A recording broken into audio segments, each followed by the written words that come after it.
एक सवाल है, क्या थोड़ी सी शराब पीने से कोई विदेशी भाषा बेहतर बोली जा सकती है?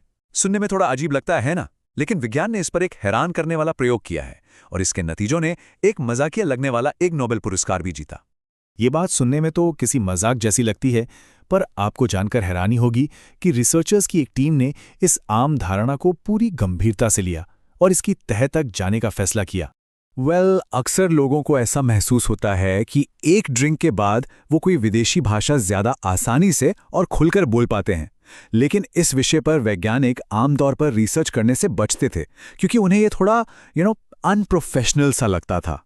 तो असली पहेली ये थी कि क्या शराब पीने के बाद लोग वाकई बेहतर बोलते हैं या सिर्फ उन्हें ऐसा महसूस होता है?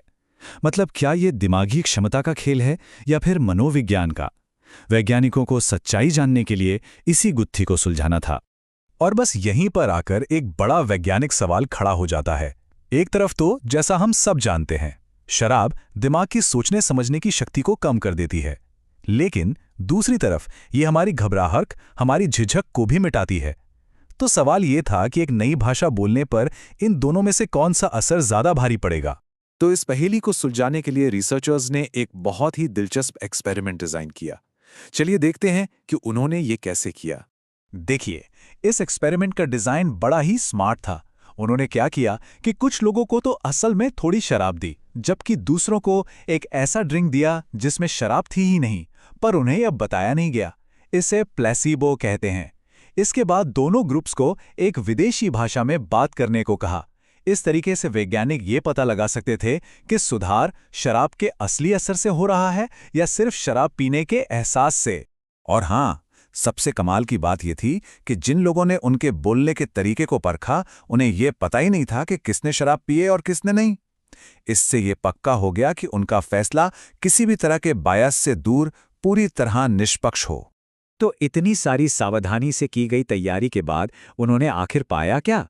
नतीजे चौंकाने वाले थे, लेकिन बिल्कुल साफ। जैसा कि इस चार्ट में दिख रहा है, जिस ग्रुप ने थोड़ी सी शराब पी थी, उनके उच्चारण को नेटिव स्पीकर्स ने काफी बेहतर और ज्यादा स्वाभाविक माना।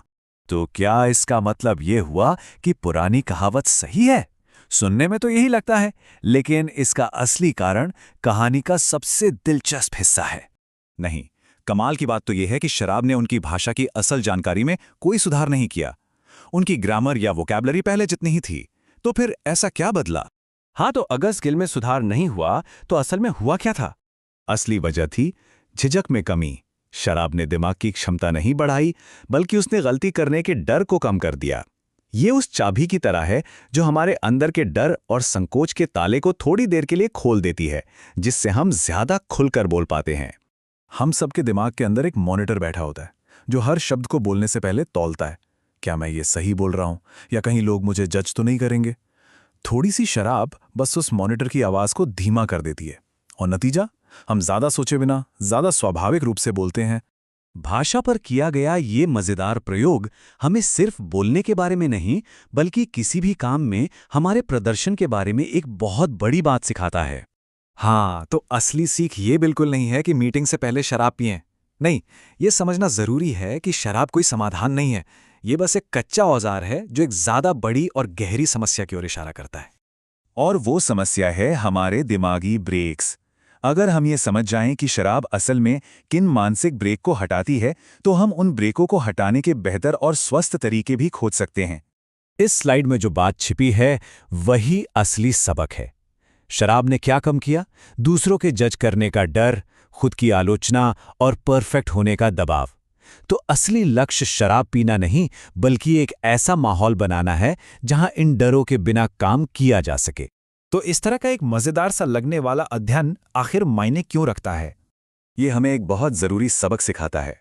अक्सर हमारे बेहतर प्रदर्शन के रास्ते में टैलेंट की कमी नहीं, बल्कि हमारे खुद के लगाए हुए मानसिक ब्रेक होते हैं।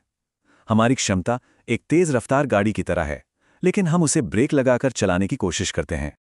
ये विचार सिर्फ भाषा सीखने पर ही नहीं, बल्कि जीवन के हर क्षेत्र में लागू होता है, चाहे वो पब्लिक स्पीकिंग हो, खेल हो या कोई क्रिएटिव काम हो। तो सवाल ये है कि किन किन जगहों पर हम सब अपनी ही गाड़ी ब्रेक लगाकर चला रहे हैं।